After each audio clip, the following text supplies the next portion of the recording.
종교적 신념으로 공교육을 불신하는 아버지로 인해 16년간 한 번도 학교에 가보지 못했던 소녀가 혼자 힘으로 17살에 대학에 합격한 후 케임브리지 대학에서 박사 학위를 받기까지의 이야기.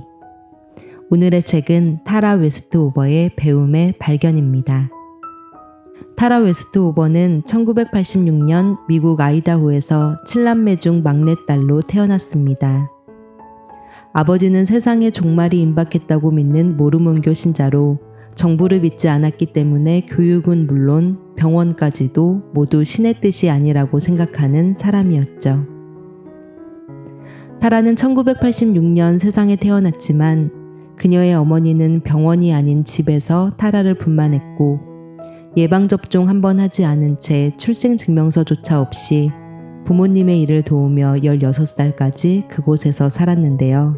종말을 준비하는 아버지를 따라 복숭아 병조림을 만들고 산파인 어머니를 돕거나 피를 철철 흘리며 부상당하기 일쑤인 아버지의 폐철 처리장 일을 돕는 것이 그녀의 반복된 하루 일과였죠.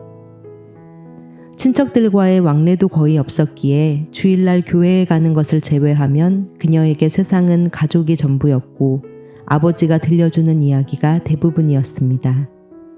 친구라고는 엄마에게 산파일을 가르쳐주는 아주머니가 데려오는 여자아이 한 명뿐이었던 그녀는 또래 아이들이 다니고 있는 학교라는 곳을 떠올려 보다가도 이내 그런 생각들을 멈추곤 했죠. 그것은 주님의 뜻이 아니라고 말하는 아버지를 거역하기 싫었고 아버지의 뜻을 거스른다는 것은 더 이상 가족에게 소속될 수 없다는 것을 의미했기 때문이었습니다. 하지만 어린 시절부터 유순하고 따뜻했지만 내면에 강한 무엇인가를 갖고 있는 듯 느껴졌던 셋째 오빠 타일러가 집을 나가 대학 생활을 하는 것을 보고 그녀는 대학이라는 곳에 대한 생각을 떨칠 수 없게 됩니다. 그리곤 결국 아버지 몰래 시험을 준비하게 되는데요. 그러나 학교 문턱도 넘어보지 못했을 뿐 아니라 집에서 제대로 된 홈스쿨링 한번 받아보지 못한 그녀는 매일 아침 혼자서 삼각함수의 벽을 넘기 위해 책과 씨름해야만 했죠.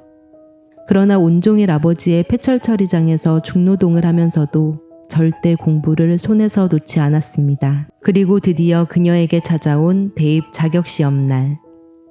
OMR 카드를 난생 처음 본 그녀는 시험 감독관에게 그것을 어떻게 쓰는 것인지 물어 감독관을 당황시킬 정도로 제대로 된 시험이라는 것을 한 번도 치러본 적 없었지만 기적처럼 브리검령 대학에 합격하게 되죠. 하지만 대학 생활은 절대 녹록지 않았습니다.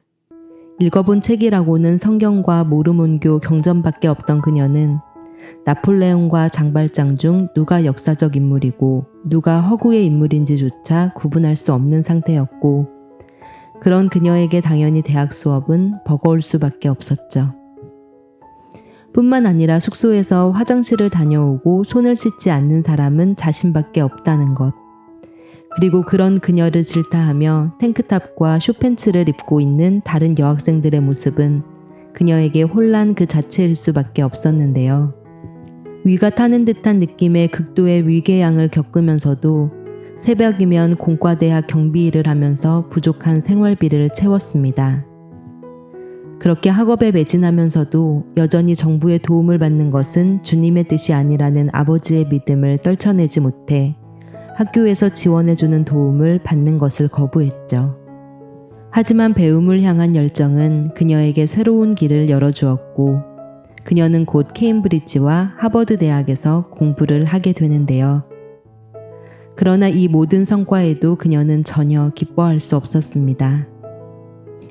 늘 여자가 있어야 할 곳은 가정이라고 말하던 아버지의 눈에 그녀는 더욱 못마땅하게만 비춰졌고 그녀를 향한 무자비한 숀오빠의 폭력은 멈추지 않았으며 오빠의 폭력을 가족들에게 함께 공론화하기로 한 오드리 언니의 배신까지.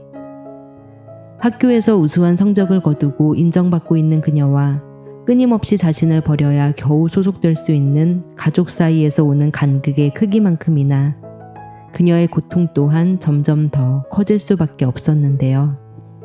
그녀는 결국 아버지가 기른 그 소녀와 배움을 통해 다시 태어난 지금의 자신이 함께 공존할 수 없음을 깨닫게 되죠.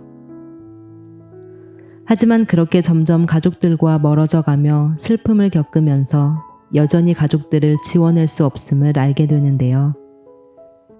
저는 처음 이 책을 읽으며 저자가 몇 년생인지를 몇 번이고 다시 확인할 수밖에 없었습니다.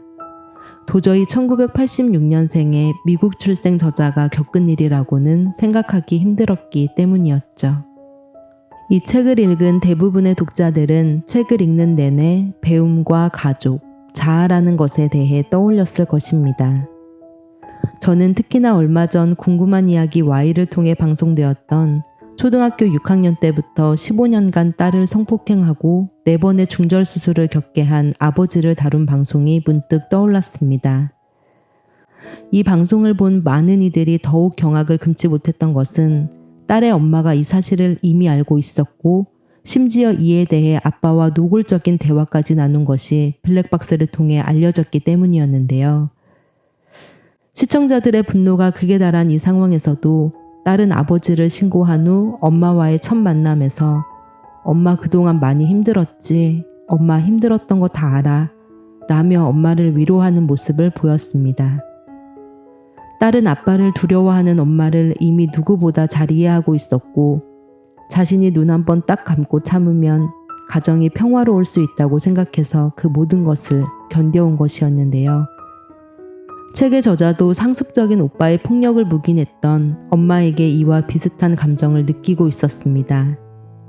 머리채를 휘어잡히고 화장실 변기에 머리를 처박히며 엄지발가락이 부러질 정도의 오빠의 폭력에도 왜 이 모든 것을 알리지 않았느냐는 엄마의 물음에 그녀는 이렇게 대답합니다.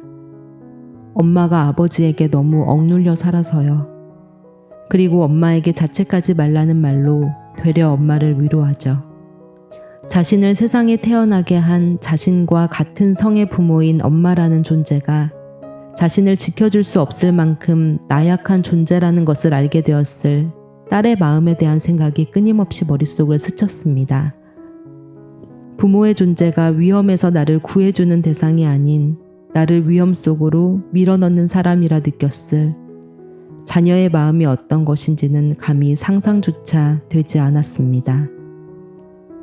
끊임없이 자신의 정신적 소유권을 앗아가려는 아빠, 오빠의 상습적인 폭력을 묵인하는 엄마, 가족 전체를 얻기 위해 진실을 부정하고 자신을 배신한 언니, 남자친구를 초대한 자리에서까지 폭력을 휘두르고 자신에게 씻을 수 없는 상처를 준 오빠. 그럼에도 불구하고 그런 가족들을 지워낼 수 없는 그녀를 보며 가족이란 무엇인지, 한 개인에게 가족이란 어떤 의미인지, 가족 구성원이 서로에게 미치는 영향력까지 이 책은 저에게 가족에 대해서 끊임없이 질문을 던지게 하는 좋은 책이었습니다. 16년간 아버지의 눈으로만 세상을 바라봤던 그녀가 배움의 여정을 시작한 후 겪게 되는 생생한 이야기를 들려주는 책 배움의 발견을 모든 분들이 한 번쯤 읽어보셨으면 좋겠습니다.